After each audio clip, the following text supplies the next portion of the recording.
Here goes the first ever Eat My Stats edition of the Wings from Underground channel.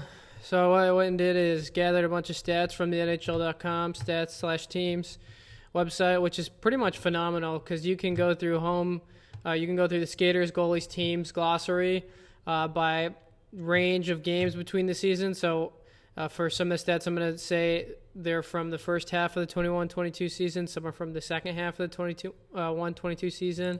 They have a bunch of different categories. You can go to days between games, face-off percentages, face-off wins and losses, goals against by strength, goals by period, goals forward by strength, leading/trailing, miscellaneous, penalties, penalty kill time, power play time, shootout, shots by type, team goal games. I used like 5 of those different fields, and for the penalty kill, that's really the only time I specifically looked at the Red Wings stats. Other than that, I pretty much just did a team league-wide summary. But before I get to some of the individual stats for the Red Wings, let's talk about the playoffs. So the last time they made the playoffs was 2015-2016. They had a 41-30-11 record. They had 93 points, minus 13 goal differential. And then the year after that, they went 33-36-13, missed the playoffs with 79 points. They had a minus 37 goal differential, and they missed the playoffs, the wild card spot, by about 16 points, 16 or more. 17-18 season, 30-39-13, 73 points, minus 38, 24-plus points to get to the playoffs. 18-19 season, 32-40-10, 74 points, minus 50, pretty terrible, 24 points to get to the playoffs. So they're just getting worse and worse, and then here's the peak of terribleness. 19-20 season, they were 17-49-5. That was 71 games. The season got truncated because of COVID. They only had 39 points, and they were minus, get this, hold your socks together, minus 122. And they were 52 points away from making the playoffs. Let that one sink in. 2021 season was an improvement. 19-27-10, 48 points, also shortened season, minus 44, 16 points to make the playoffs. This most recent year, 32-40-10. So dramatically improved in terms of win percentage from the 19-20 season. Not much better than the previous year. They had 74 points this year. Goal differential was terrible. It was like 3rd or 4th worst in the league. They were 26 points away from making the playoffs this year, and it was particularly difficult because every team in the East that made the playoffs had over 100 points. So they're quite far away from making the playoffs this year. Their Atlantic Division is just too stacked. This is the notes I put together, so I'm just going to run through them hyphen by hyphen. In their division, they will somehow have to leapfrog Tampa Bay, Toronto, Florida, and most likely Pittsburgh, Washington, or Boston for a playoff spot this year. So if you think they can do that, you're in good shape. Another statistic, they had the 2nd worst goals against in the 21-22 season, right in front of Montreal and before Arizona, which they wouldn't have been had they not given up 9-plus goals on 3 separate occasions. And I think all those 9 goals, they gave up 9 to the Arizona Coyotes, they gave up 9 to the Maple Leafs, and they gave up 11 to the Penguins in a game that Malkin had a hat trick. So they would have been a little bit better off in goals against. The top 3 for reference in goals against were Carolina. They allowed 200, Rangers allowed 204, and Flames allowed 206, who respectively scored 277, 250, and 291 goals. And they all made the playoffs. If you're wondering how many goals the Red Wings scored, it was 227th, which was good for the 8th worst in the entire National League. So they gave up a shit ton of goals, and here's something I found out. I guess I can bounce around really quick before I get back to this. So the goals allowed thing is really interesting. So the NHL.com stats website has this they have so many different things. You can look at goals by period, and their goals for in the first period, get this, they scored the least amount of goals out of every single team in the NHL with 51. Let's look at that. The team with the most goals in the first period was let's see here. Oh, this isn't in order. Was the Florida Panthers with 103. The Coyotes Canadiens, Kings were the teams right behind the Red Wings in terms of least amount of goals in the first period. The second period, they were the 9th worst with 93. Second period, they were 19th worst with 85 goals. And the third period, they were 21st worst with 83 goals in the third period. Now, this is where it gets funny. So they allowed the fifth most. I told you, they allowed the third most goals in the NHL this year. Second most goals in the NHL this year. They allowed the fifth most goals in the first period, 9th in the second period, and get this, they led the entire National Hockey League in goals allowed in the third period. So what that tells me is that last year they were a super young team. They didn't know how to get the ball rolling, which usually has something to do with motivation. That's just my speculation, but I'm hoping that they're better motivated to come out flying. They'll have a much better top two lines, much better two goalies for all 82 games.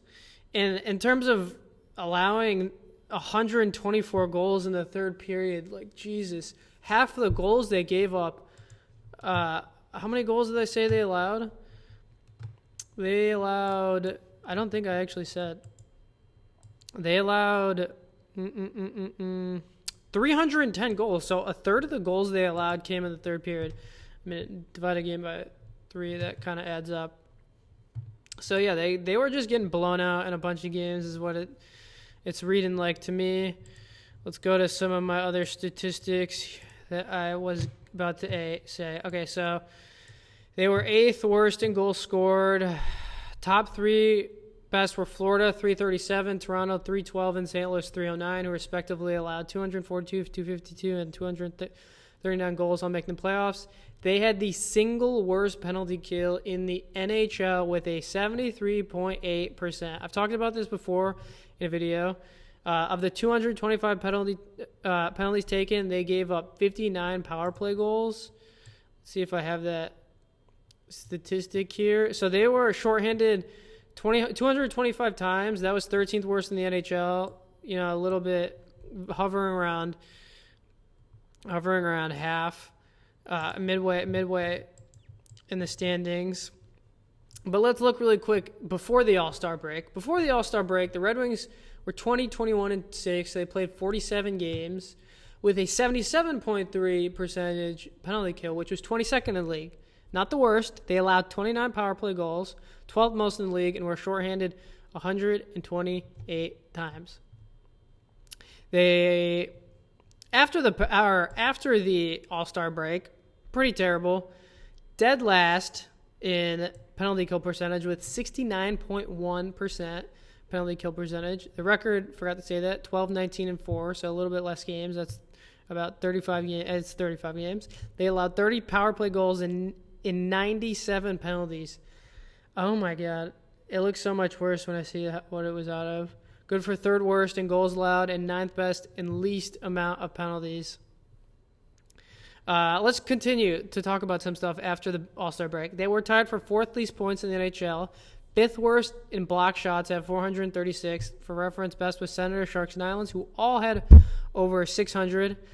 Before the All-Star break in block shots, they were 7th best with 659, so significantly degenerated, is that the right word, in block shots.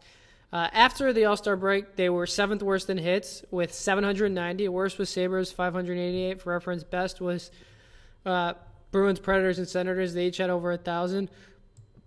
What was I just talking about? Worst in hits.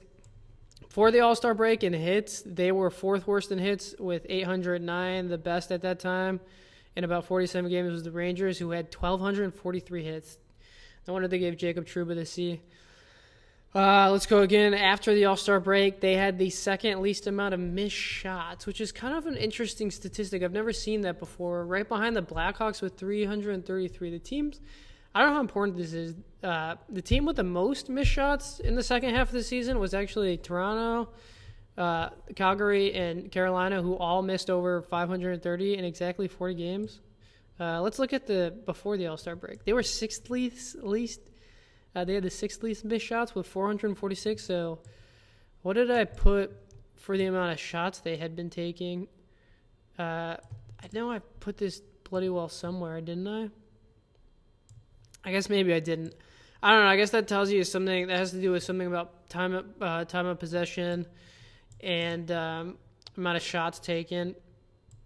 The only other statistics I have are the players who were participating in the penalty kill, and this is the percentage time on ice per game. So the leaders were Sam Gagner at 53.3, no longer on the team. Mark Stahl, 49.2, no longer on the team. Moritz Seider, 42.3, good for fourth best, right behind Danny DeKeyser with 47.3, who is also no longer on the team. And then behind DeKeyser was Pius Suter, 38.2 percentage of the penalty kill. And then rounded out with Vlad Nemesnikov, no longer on the team. So out of the top 10 penalty killers for the Red Wings, and they go in this order, this is pretty much all the penalty killers they had this year: Sam Gagner, Mark Stahl, Moritz Seider, Pius Suter, Danny DeKeyser, Philip Plahoniuk, Michael Rasmussen, Vlad Nemesnikov, Gustav Lindstrom, Oskar Sundqvist, Jordan Osterley. Half of them are not going to be playing for the Red Wings this year. Oskar Sundqvist, worth noting, he played 35.4% of the penalty kills once he joined the team. But before he joined the team, he was at a click of 46.2% with the St. Louis Blues. So you can assume that he'll take the place of Gagner or Nemesnikov, and Rasmussen will essentially be taking the same amount of penalty kills. So let's see, Seider, Mata, Sherratt, and Gustav Lindstrom, or even Hronek, are going to be in most of the penalty kill time, and they're going to have Oskar Sundqvist, Pius Suter, Michael Rasmussen, and one more forward. You can fill in the blank. I don't know if I said this to the goalies. They're going to be a lot better. So the Red Wings are going to need to start scoring more goals to start games. Takeaway is they're going to need to start scoring more goals to start games. Holy shit.